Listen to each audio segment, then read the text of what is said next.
In today's show, Casey Holdahl of Trailblazers.com downloads everything we need to know after the man spent a week in Vegas. Welcome to Locked On Blazers. Let's get into it.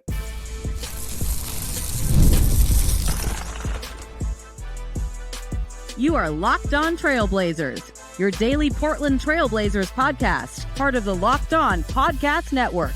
Your team every day. What's up, world? It's your past first point guard and Trailblazers reporter, Mike Richmond. You are listening to another episode of Locked On Blazers, part of the Locked On Podcast Network, available wherever you get podcasts, and also on YouTube, coming at you each and every weekday, Monday through Friday. So make it a part of your daily routine. Make it your first listen and tell your friends to do the same. It's Locked On Blazers, your team every day. In today's show, a very special one, we are joined by friend of the program and returning guest to the pod, Casey Holdahl, a veteran reporter of Trailblazers.com and a veteran of spending time in Vegas. Casey, what can we learn from Summer League? What do we learn? Like, when we go there and we watch these guys play, what do we learn? You know, I think you learn where they're at that moment in time, you know, like I think, you know, you can't really extrapolate too much from it either way, though. It just, not to get too weird right off the rip here, but like, I think once you spend a couple years watching Summer League, it's almost like you get like an innate feel for like, yeah, that looked like it's going to carry over to the actual games that matter. And yeah, that seems like it's maybe just a product of Summer League. So, you know, I think you can get a pretty good sense of obviously where players are at physically, particularly rookies, you know, coming into the league and you know, how ready they are for that. The notion of like the speed of the game, I think is something that at Summer League you can mimic, because actually it's probably a little bit faster sometimes than a lot of NBA games. So you can get a decent sense of where players are at in terms of being able to handle decision making quickly in a Summer League setting.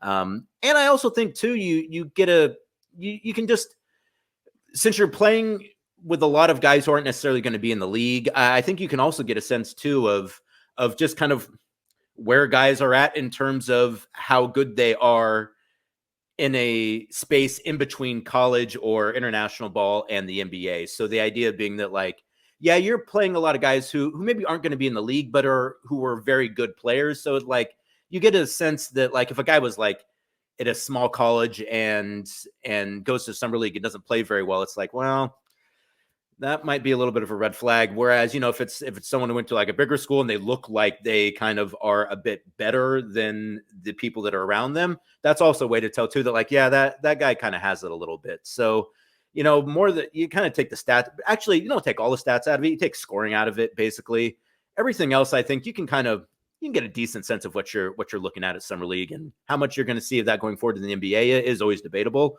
But I feel like it gives you a good baseline for what some of these guys are going to be, particularly the guys who were taken, you know, in the top of the first round.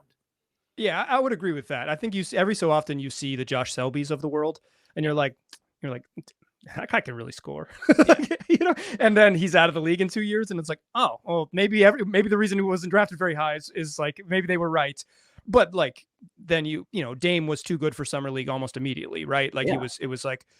I remember I was a very young blogger during the Damian Lillard rookie draft. I was on the beat within a couple of years, but I was new to the game. And I wrote a little blog post about how Damian Lillard was kind of similar to Derrick Rose, and the internet was mad. They were mad. They were mad. Right. They were mad at me. That was too early to compare a kid from Weber State to the MVP. It was too early to do it. But I would have been wrong about plenty of other guys. There's been some other folks that I've been like, yep, he can really figure it out. You know, the guy we were watching this week is Donovan Clingan. We're watching some other players play for the Blazers. Actually, real quick, can you speak to this? All the players who are not on the team get funky dunky numbers. Everyone gets, if you're like not on the roster, you have to wear 56 or something, or 63. I want the Blazers to show some respect. Give these people basketball numbers. Let them wear 22.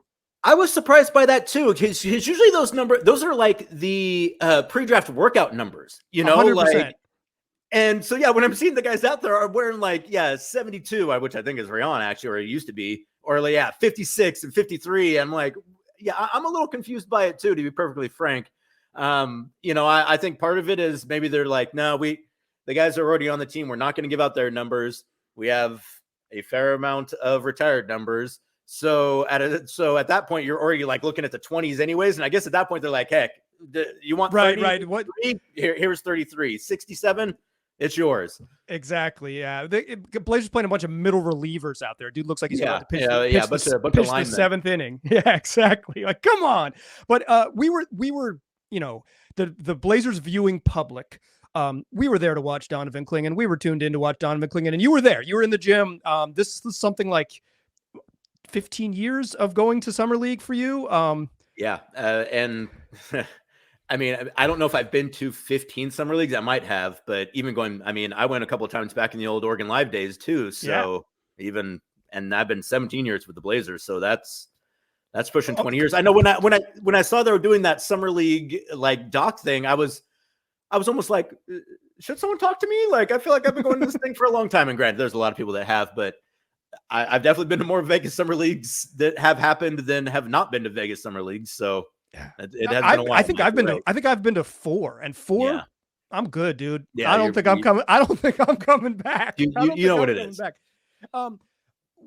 Donovan Clingan, we'll get into this a bunch in the second segment as well, but like, what are your early impressions? He gets out on the court. For me, the first thing I see is like, that dude's bigger than everyone else. But like for you, what are your first impressions of Donovan Clingan? Yeah, I mean, I think right off the jump, Mike, you're right. I mean, first thing you notice is the size. I mean, like I felt kind of weird asking him questions about being big because I'm like, worked in the NBA for like 20 years. Like everyone's big, but it's like, no, like there are some guys who are like bigger than other guys. And I would say Clingan is right at that, like he's right at the beginning of the bigger than other guys. Obviously you got Zach Edey and like a guy like Sabonis is always who I look at too, where it's like, these guys are different levels of big. And so right. I think that's the first thing you're struck by is how big he is. And then, how big he is, how well he moves. And, it seemed like literally minute by minute, like he got more comfortable. I feel like as Vegas went on and, you notice the size, you notice that he gets around the court pretty well, particularly for a guy his size. And then it's just like the attention to being in the paint and causing havoc in the paint and really like making a point of kind of keeping your feet, which you can do when you're 7'2", because you don't really need to jump. And also like understanding the positioning that you need when guys are coming at you, particularly guards, his ability to rotate back out to the 3-point line. I think that's something we saw a couple of times. I mean, not even the 3-point line, but just back out into the kind of the deep mid range, getting a couple late game blocks in those summer league games that, are things that you're more accustomed to seeing kind of, lanky forwards do, or at least something we're not especially accustomed to seeing players in Portland do as of late. So, those were the striking parts for me. And then just like from being around him a little bit and watching him in practice and just talking to him a little bit, off the court, like just a really sweet, genuine young man, and I don't know if it's because I'm at the point in my life where like everyone seems like a young man, but like just a real sweet, like way about him, but also like he's one of those guys you can tell where it's like, he wants to win all the time. He hates losing, but it's not like, it doesn't become that weird thing where you're like, man, this guy is like too consumed by this. Like he just it just seems like a real solid basis for being a successful person who happens to also play basketball. Yeah.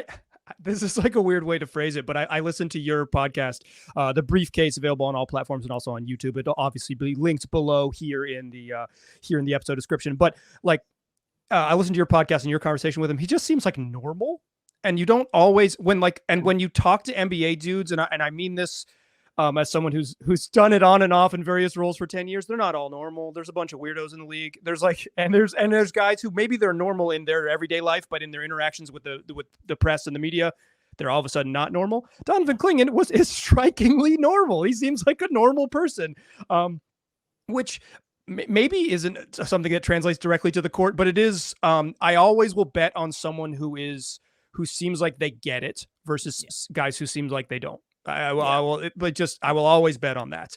I want to ask you some more things about Clingan. Let's take a quick break. We'll come back in the second segment, talk more DC and Kling Kong in the second segment. Join us there, won't you? First, I want to tell you that today's episode is brought to you by FanDuel.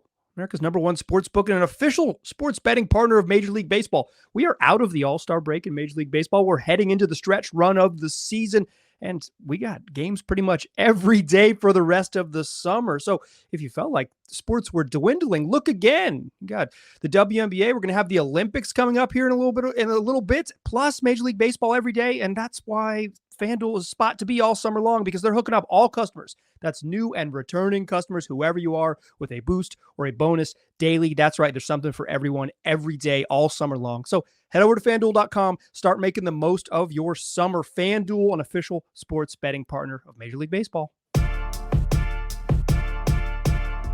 All right, still chatting here with Casey Holdahl, Trailblazers reporter and veteran of the Vegas streets. And I would guess the Vegas insides as well, because it's hot out there. It's 115 degrees. Okay, so I mentioned that like Clingan seems like a guy who kind of gets it, and I always bet on a guy who gets it. I'll give you two examples of that from the way back, and dudes who are still in the league. Brad Beal, when he was super young, I interviewed him when he was a junior in high school, and I was like, this dude, I would bet any amount of money that Brad Beal's going to work out. And I got the same sort of vibe from Harrison Barnes. You know who's still in the league kicking around? Harrison Barnes. Every team he plays for, his fan base, we get worn out with him, and then he gets picked up somewhere else and people like him. I think getting it is real value. I guess for Clingan, his role in year one, he's probably a backup, right? Like he's not going to steal the starting job from DeAndre Ayton unless something really wild happens at training camp and Clingan is just on another level. Where do you kind of, what did you see just sort of like that you think is like this goes like this, what he did here works over there, based on sort of your first comments on how to understanding the arts and not maybe the science of Summer League? Yeah, well, I think first off, the rebounding, I think translates right away. I mean, just being that size and, at Summer League, you generally have a bunch of players who are going out and playing hard all the time. And right. When you play hard all the time, it's like rebounding is one of those things where it's like, yeah, you play hard, you can get rebounds. And so, I feel like he's done a great job with that. And I think that translates right away. And you're right, Mike. I fully expect for him to come off the bench behind DeAndre. I mean, like, even if he went out and was just like bonkers in camp, like he's still a 20-year-old, and particularly as a center, like everyone going at you every single possession, like you don't necessarily have to bring a guy along slowly, but you got to be measured about it. And I mean, and not to also mention that DeAndre was phenomenal at the end of last season anyways. So you kind of assume that like, you're not moving DeAndre Ayton off that spot. So I think what you saw at Summer League, where I saw Summer League, is with a guy who I feel like can come in and play some backup center minutes right away. And, I think there's definitely going to be some growing pains. Like I think again, like the speed in the NBA is going to be an issue. And not only the speed, so then like the conditioning piece also becomes a factor as well. And I feel like he already talked too about it. He's like, from like a body perspective, I've heard he like tell that I'm doing things differently in an NBA team than I was, even at a top flight program like UConn. Is like, I can feel it, like they've really kind of already set me on a path that I feel like is having a positive results. So I think you assume that he maybe can come in and play some backup minutes. I mean, but also too, you also got Rob Williams there too, who if healthy, I mean, so a lot of the discussion about what is Donovan Clingan's first season going to look like is a lot of a discussion of what is the Trailblazers center rotation going to look like. And, like they like those guys, and I know there's just this notion that like, well, there's a move out there and who knows, but like they do like those guys. And so, Rob and DA, like they're going to play minutes if they're healthy. And I think it's going to be incumbent upon Donovan to find minutes in there where he can. And I would imagine, so the beginning of the season will probably be like, again, bringing it along slowly, probably coming off the bench, probably some spot minutes maybe. And then as the season gets on, I think, your expectation is probably that those minutes start to increase, kind of somewhat in the same situation of Scoot last year, like a guy who they came in and kind of, they threw minutes at him initially. They decided like, well, maybe that's not exactly the thing that's going to get us the best result here. Let's kind of reconfigure this and come off the bench for a while. So, I think that the way that they dealt with that is somewhat of a template. But I also think too, that like, again, he provides you something that both DeAndre and Rob, I mean, they have he's just so much bigger than those guys. Like, yeah, he's really big. And, yeah, exactly. And also too, like his game is so focused on defense. Like, I mean, you talk to him, it's like, and that's where his entire emphasis is at. And like anything you get offensively from is going to be kind of ancillary. And, you know, when you're a team like the Blazers, who have talked ad nauseum throughout the years about, we need to be a better defensive team. You know, if it does turn out that like he is the guy that has those abilities to kind of shut things down a bit more in the paint, especially, I mean, I think at that point in time, maybe he is able to get on the floor a little bit more, because again, if the emphasis is really improving defensively, and I take it at heart that Chauncey and the rest of the front office is serious about that, then you would assume that, you know, like they're gonna maybe emphasize that a little bit more. And I think that might be an area where Donovan has some success early on. Yeah, it'll be interesting. Young guys are typically bad on defense. I think that's a good general blanket statement. Yeah. Is that young guys are bad at it? Not every single one of them. Some guys come into the league and are better than others. Clingan really understands his role. Like you mentioned, like he's like really emphasis on defense. The offense is a work in progress, and he might not ever be a good offensive player, like capital G good, but I think he could really pass. So I think he could be functional on offense for sure. I will say too, I saw him hit so many 3-pointers in practice. It has not translated yet in games, but I mean, I swear to you, like that, people aren't blowing smoke about that. Like, Casey, I heard you make a bet with yourself and the ghost of Joe Freeman. I heard you make a bet with yourself and the ghost of Joe Freeman.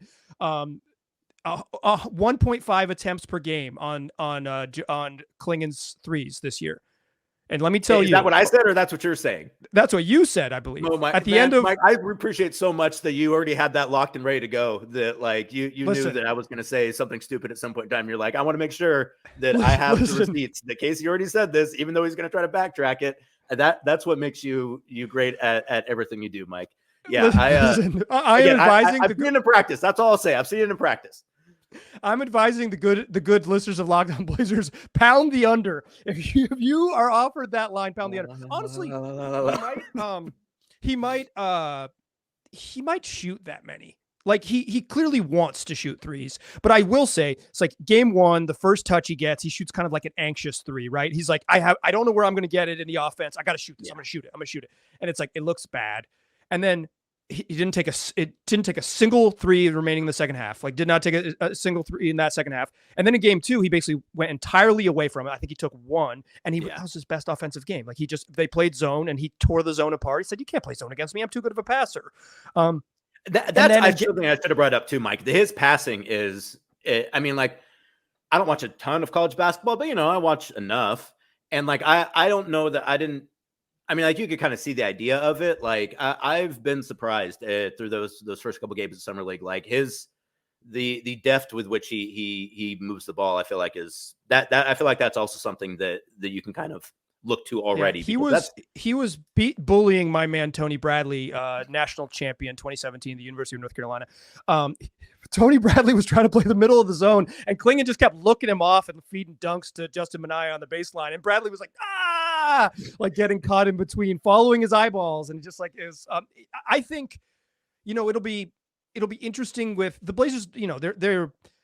They might still not be a very good shooting team. I think there's a chance that they were one of the worst shooting teams in the league and got a little bit worse because they lost Malcolm Brogdon. So shooting might still be a big issue for this team, but I think you can get creative if you have more guys who can pass and make plays. Yeah. So I don't know that there's going to be more magical space on the court, but there might be more ways to get better shots and get into better stuff. And I think also Shaedon Sharpe is kind of an unknown on what he'll be. He could really, really be a good shooter, and then that would change everything, right? Like I have no idea.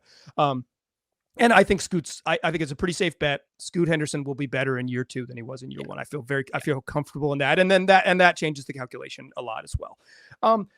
Let's talk some other guys. I think we both are believers in the sort of 14 minutes of Donovan Clingan in year 1. I want to ask you about a couple other guys and some Vegas tips. That's what we'll do to close the show. Join us in that third segment, won't you? Still a pass first point guard. I'm still Mike Richmond. You're still listening to Locked On Blazers. Still chatting with Casey Holdahl, trailblazers.com. Casey, a couple other guys we saw, Ryan Rupert, roster guys we saw, Ryan Rupert and Chris Murray. What did you make of their 2 performances in Summer League? I thought both comported themselves pretty well so far. I feel like Rayon had a real rough start there right off that first quarter. I think for summer league first quarters tend to be pretty rough. That one was pretty bad. But he's really looked good since then. I feel like Rayon is really trying to kind of fashion himself as kind of a point forward kind of guy, and I feel like he's doing a good job with making some of those strides. I feel like his handle I think is much improved. Rayon was the guy last year at summer league where like I literally didn't know if he could get the ball up. Like Nick Batum, he had a Nick Batum Memorial Summer League where it's like, oh, he can't dribble. It really brought back memories because I was like, man, they're going at him right now, and he's struggling. So I really feel like you just see so much growth from last year to this year in terms of what he's able to do there. Just a much more confident player too. And again, I feel like he's done a nice job with kind of refining his shot a little bit.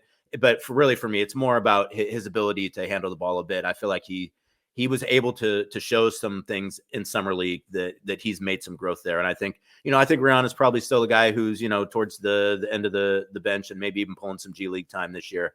But I think you definitely saw growth. And he also saw too that like, both him and Chris Murray both really working on their bodies and kind of getting that kind of squared away after their season one. And with Chris, Chris does the same thing Chris always does, which is like he just goes out there and plays really steady basketball. Like he's the exact kind of guy who, like at summer league, it's just like this isn't really my kind of game,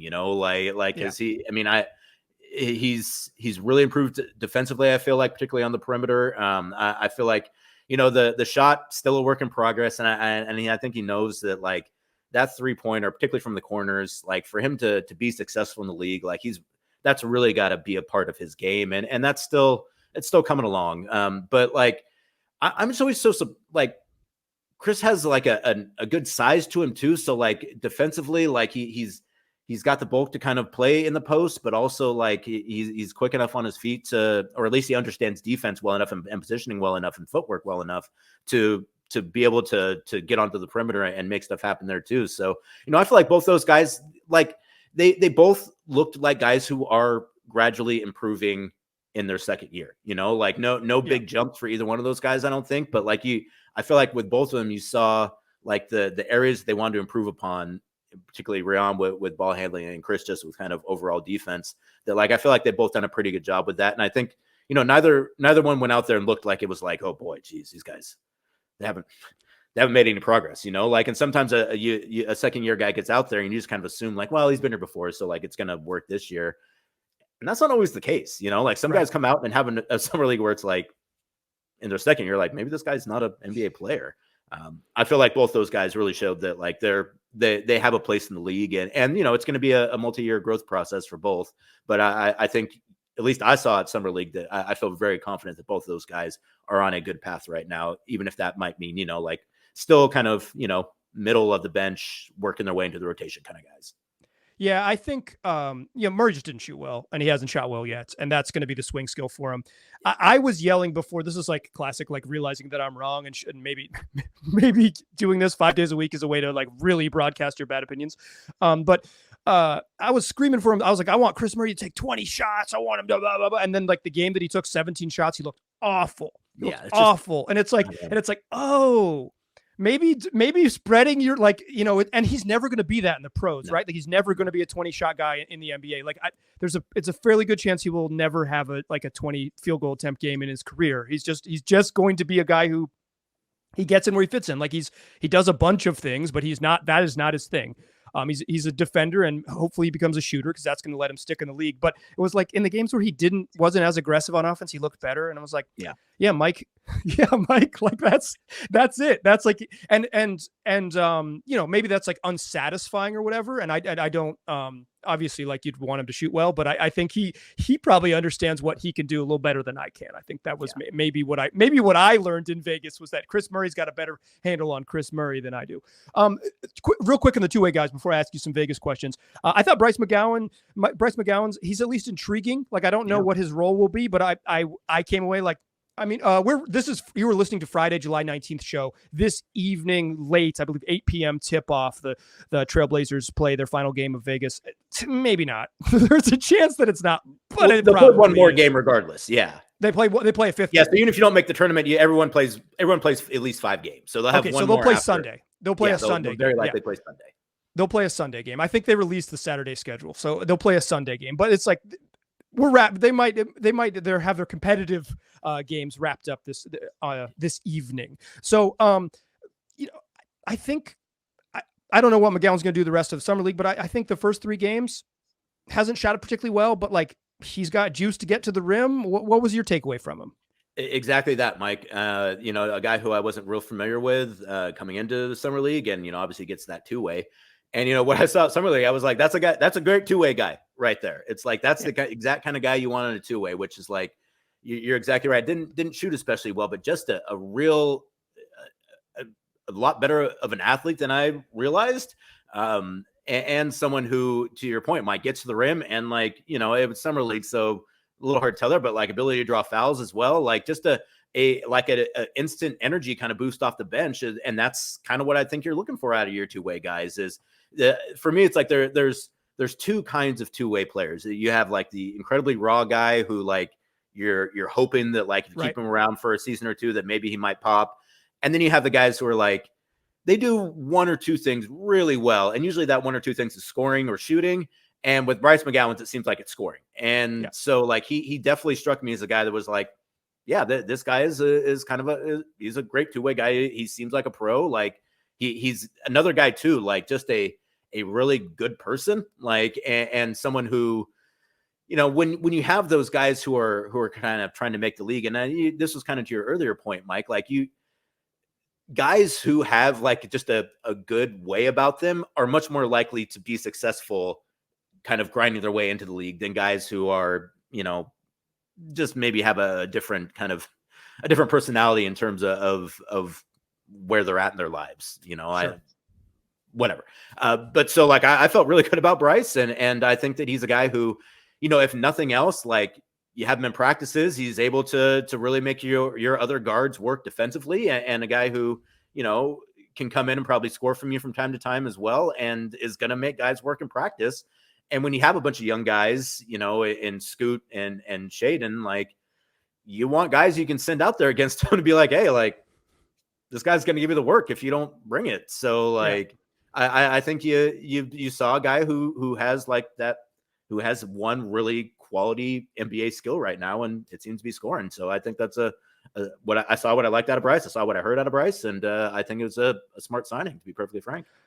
I think Justin Minaya probably played the best basketball I've seen him play this week. I think this was the best. I think he was. I mean, I think Donovan looked great.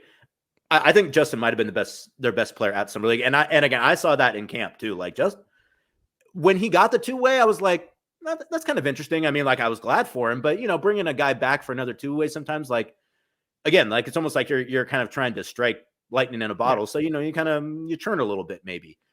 So when they brought him back, I was like, all right, good for Justin. Then when I saw him out there, though, I was like, oh, okay, yeah, that's why. Like he is making some really good progress. Yeah, I think that the defense has always been there. That's the shot looks better. It's also every lefty looks good shooting the ball. Maybe not you, Tumani Kamara. No, just kidding. Yeah, 2s looked good. Okay, we'll leave it at that. Good. There's a little. That's it.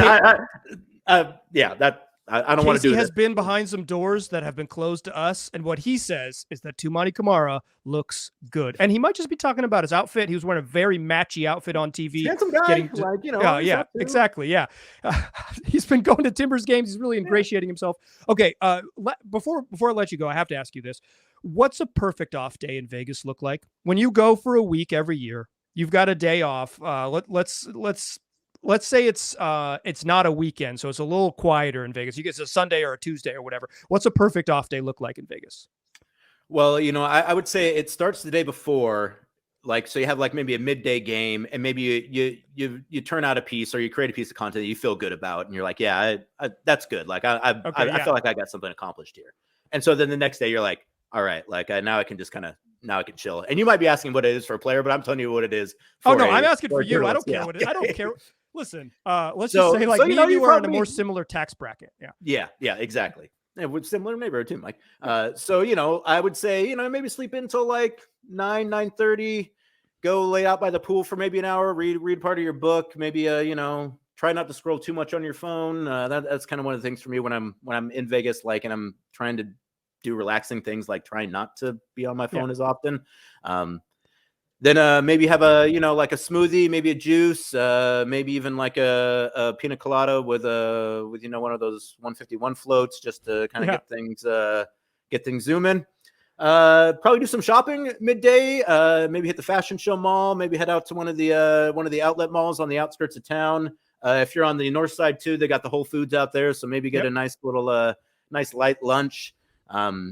And then maybe take a nap after that, and then go get a dinner. I know a lot of people like to do like late dinners in Vegas. I'm still like a regular dinner time, so 7:00, and then you dip into the per diem and you hit you try to find some, particularly midweek. That's when you can find some craps tables, some blackjack tables that aren't too awful exorbitant.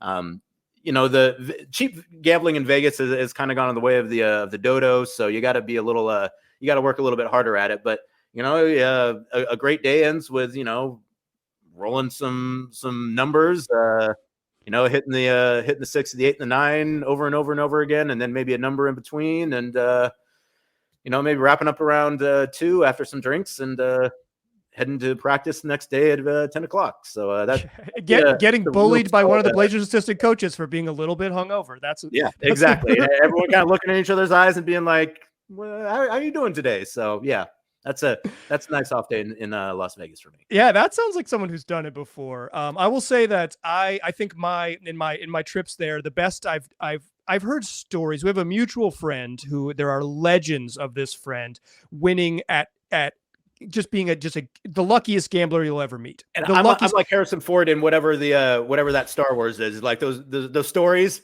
they're all true. Like I was there, I saw it. They are true. Okay, so I have heard from many people about this mutual friend. All I've done is lost money with him. All I've ever done is lost money. Same. Up to we had a discussion recently, wherein I was like, look, I believe so much. And I was like, I think maybe I might be the reason that you lose when you're with me. Like, oh, that couldn't be true. And I was like, look, I believe in your powers as a lucky gambler. And if I believe in that, I also have to believe that I could also be bad at it. And therefore, like, I want you to have the latitude to tell me, hey, Casey, I'm just going to go on my own here, because like, I gotta go out there and get paid. And I think, you might be bringing something into it. Scram, exactly. Like I was serious. I was like, I want you to be successful. And if I'm the reason why you're not, like, I have to remove myself from it. As much as I want to be a part of the winning, there's a greater power at play here. And I don't want to be the thing that keeps you from being able to, pay off your truck at the exactly. Which I believe is 1 year.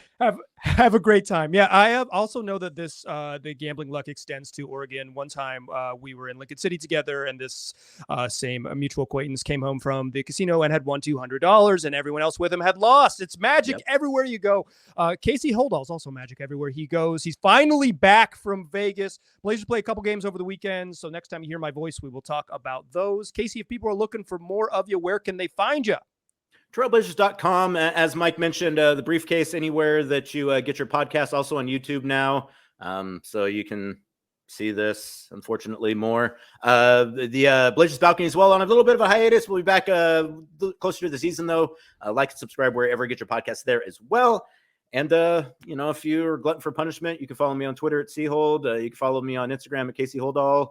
Now that we're in the throes of the off season, it's hummingbird time. So a lot of great hummingbird content coming your way on my Instagram account. So that's always something too. So I'm around, Mike. You know me.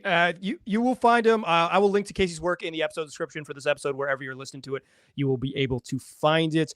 Dear listeners, come back next week. It's what we do 5 days a week, wherever you get podcasts, and also on YouTube, free on all your platforms. So go tell your friends about it and come back for shows next week. I appreciate you listening. I will talk to you soon.